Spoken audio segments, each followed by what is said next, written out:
Сагат Ирштоныш баракот той комсомолы Гуранбон. Шадажи юбилей марбасы далы карадам. Коммунистон партий каингом котта ахам фалтартам.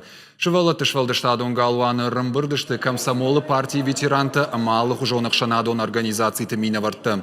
Рыгатты коммунистон сади шарыштырсы дуын фараштам октябры мин фарашада ашташамажын. Комсомолец ном райшын вот тынкачын.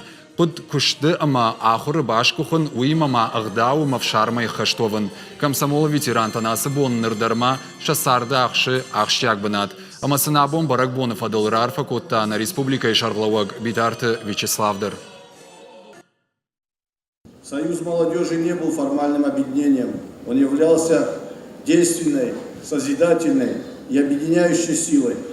Комсомольцы активно трудились на всех направлениях экономического, социального, научного и культурного развития Отечества. Создавали первые колхозы, работали на стройках, героически сражались с фашизмом на фронтах Великой Отечественной войны. Исторически сложилось так, что комсомол перестал существовать как организация. Но дух комсомольского задора у всех, кто состоял в Союзе в разные годы, сохранился на всю жизнь.